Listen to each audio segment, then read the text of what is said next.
the first week of September, and that means all around the country dove season is kicked off. In this video, I'm going to show you some helpful tips that'll help you shoot more dove this fall.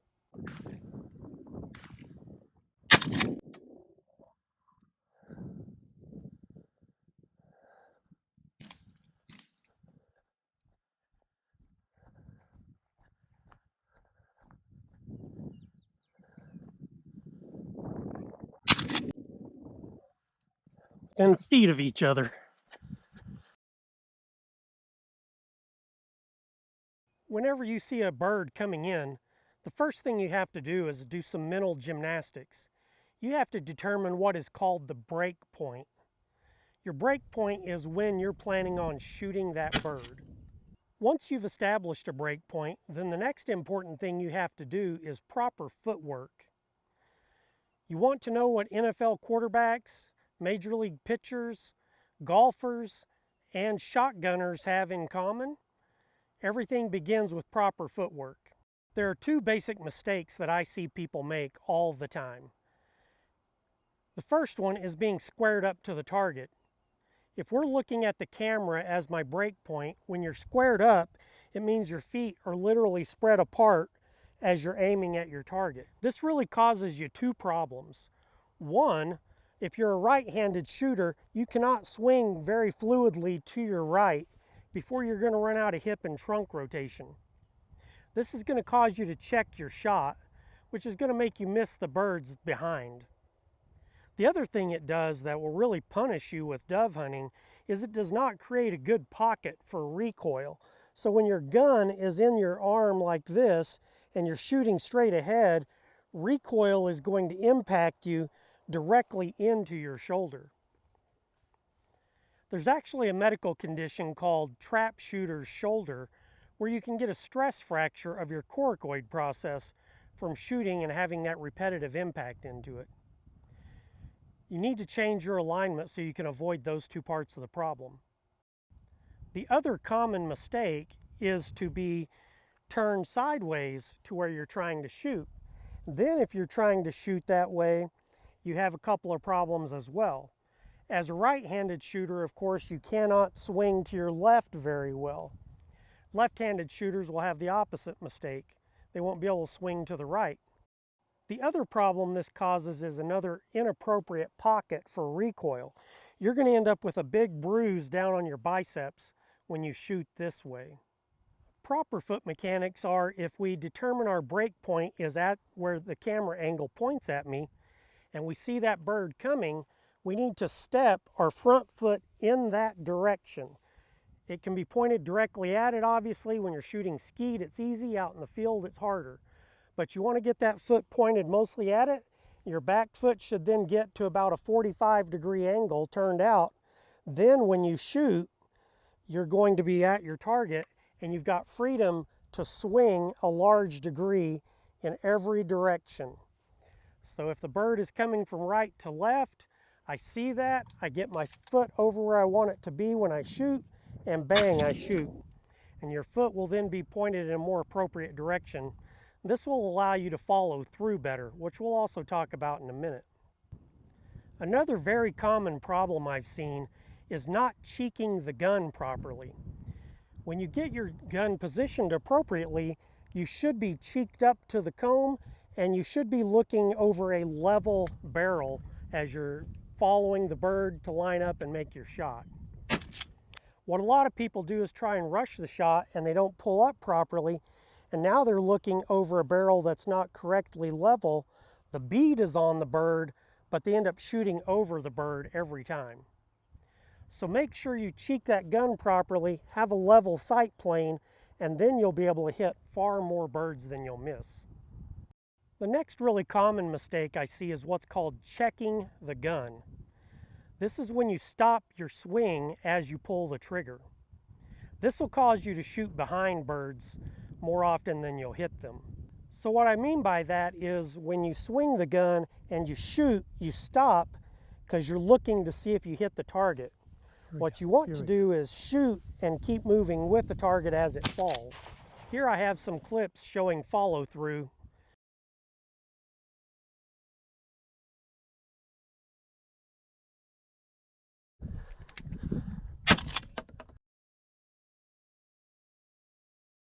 You'll have a much better accuracy rate if you'll do proper follow through. Now, these mistakes I've already mentioned are why a lot of people miss, but most people think they miss because they're just not leading the dove properly. I'm going to do some voiceovers on some of the clips I shot just a few days ago, showing you how you should approach the leads.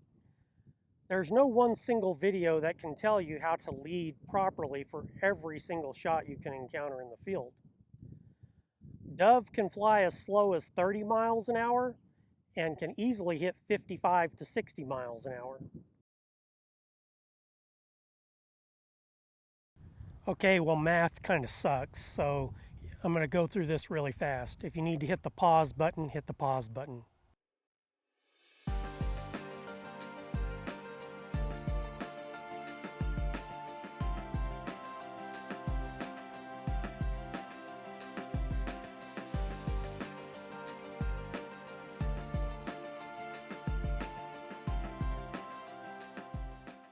Well, the good news is you don't have to get too hung up on the math. You don't have to be entirely precise. You're not shooting a center fire rifle. The average 12 gauge shell with number 8 shot, a 1 ounce load, has approximately 410 pellets in there. So you've got a pretty good margin of error.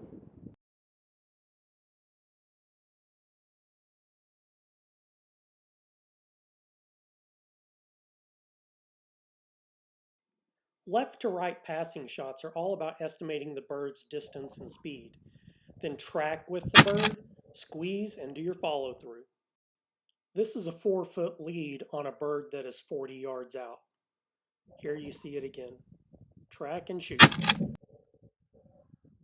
For closer shots, you simply just have to shorten the lead.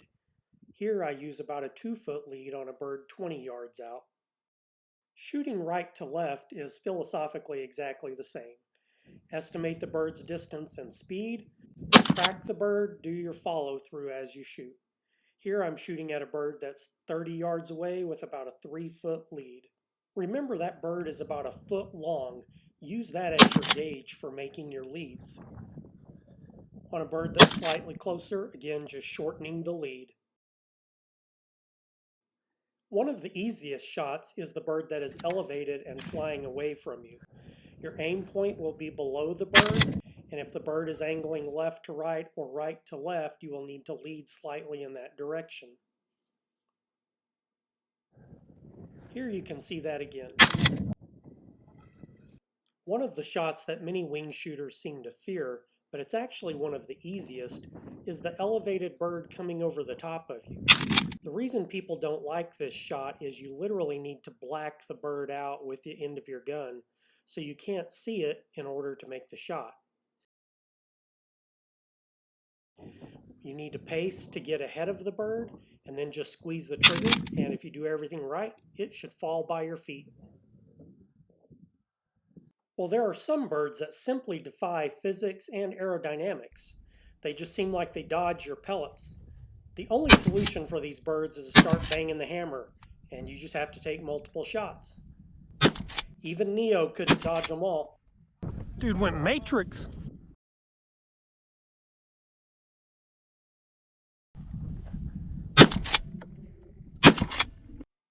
Well, in 50 years of wing shooting, I've only ever had this happen once, and thankfully I was able to capture it on video. Here I have a bird coming straight in. I hit the bird, but don't knock it down completely. Landed on your Ranger. And it flies and lands on our Ranger feet away from me.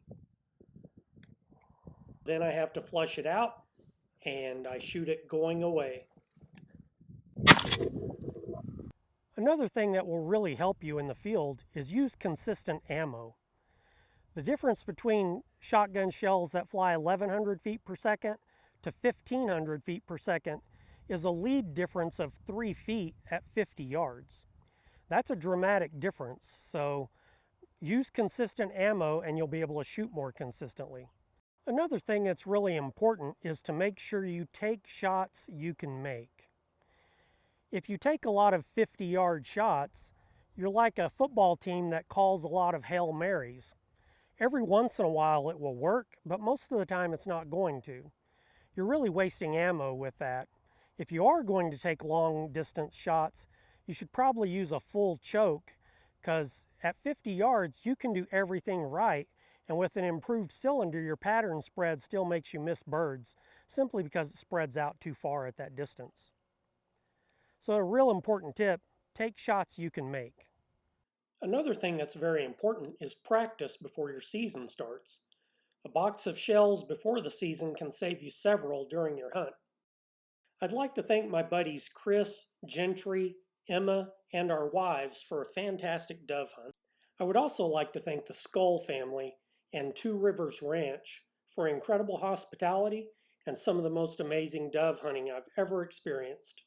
I hope you enjoyed these tips and find this helpful this fall with your dove hunting.